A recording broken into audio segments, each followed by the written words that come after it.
So the app doesn't care.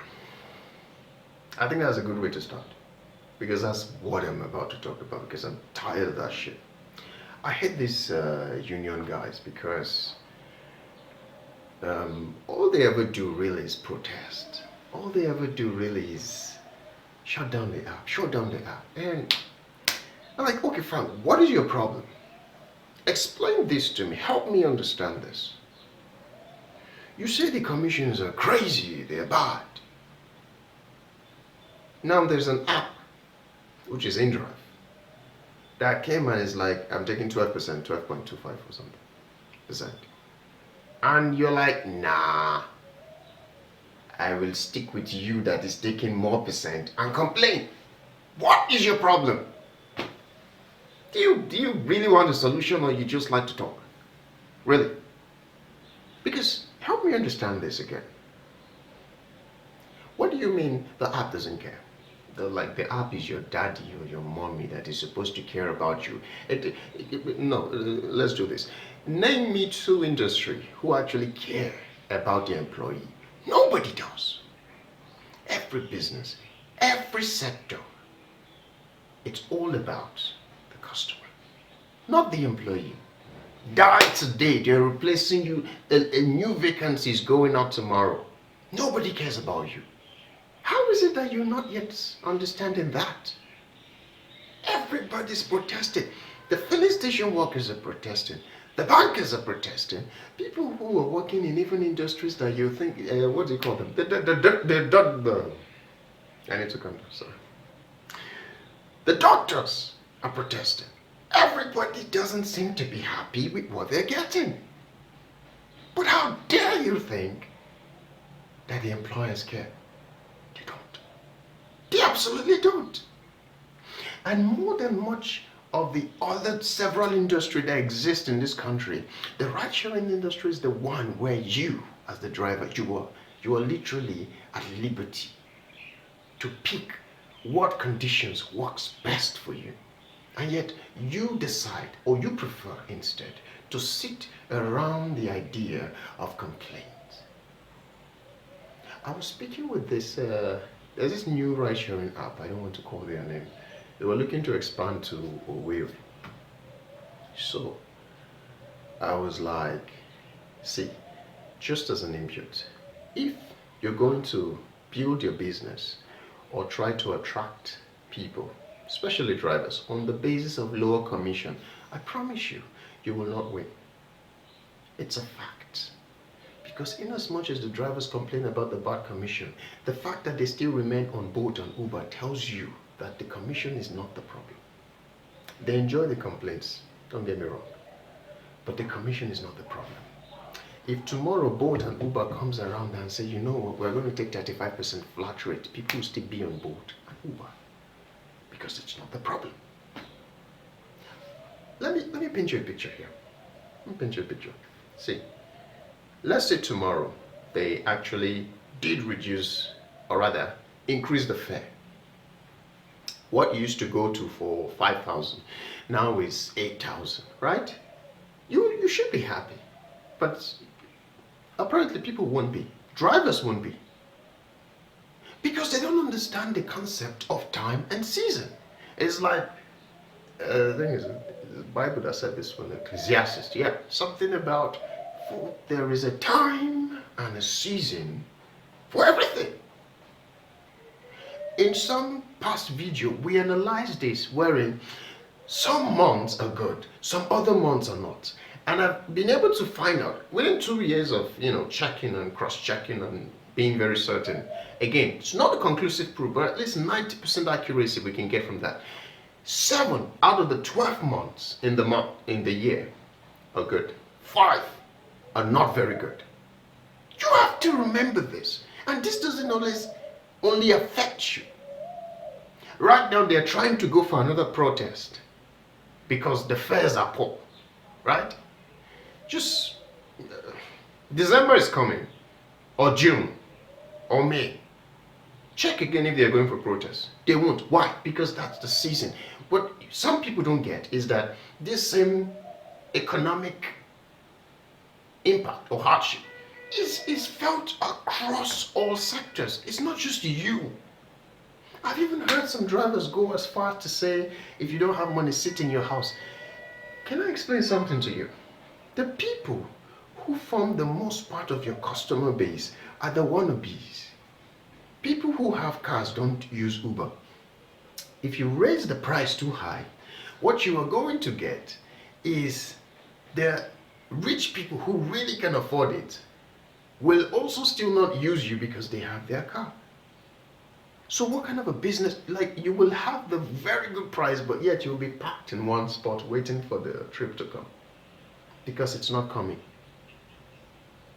The wannabes. These are the people that will have like 70K in their account and then they'll take boat for 7K.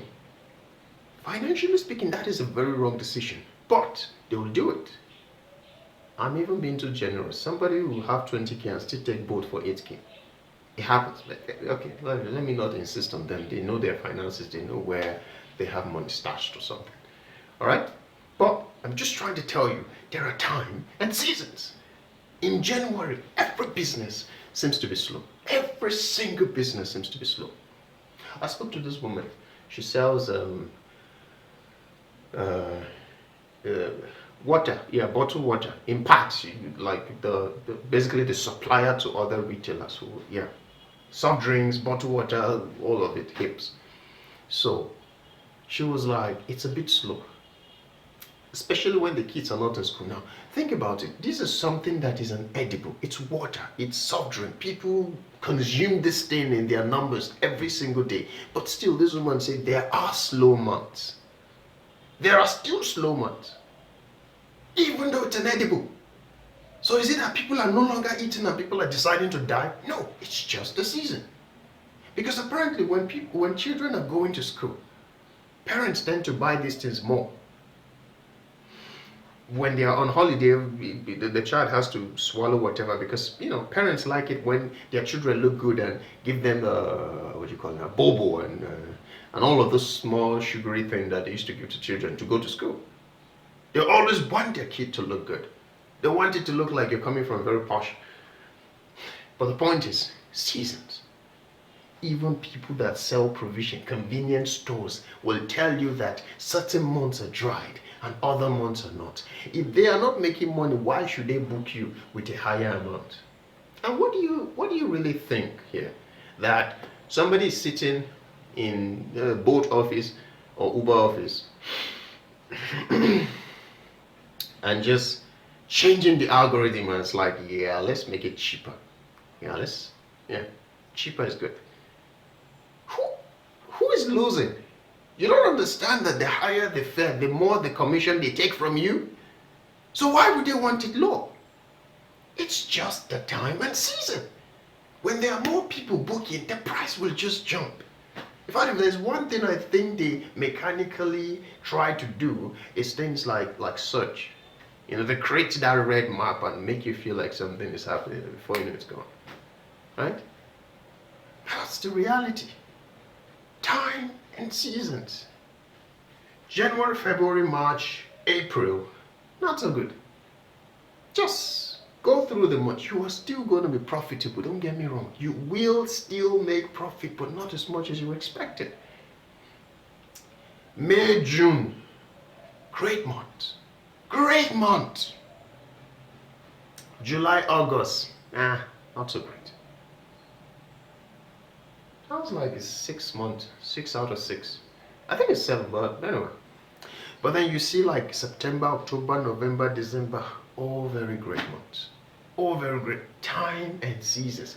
People have money to spend. People have money to pay for Uber. Of course you're going to get the money. And then we're talking as though the apps are trying to reduce the price on purpose or something. If they increase the price, you and me will be seated in one position with a high price and no customer to book. In the time that they've increased the price over the past 3 years, the customer base has literally sunken. Because in the past, the redness of maps used to be way more than it is today. The economic reality is not something felt by you alone. Driver is like, if you don't have the money, sit at home, bro. You too, you will sit at home. That's the fact. Because if the customer is not going anywhere, where are you going? Who do you want to carry? Where are you going?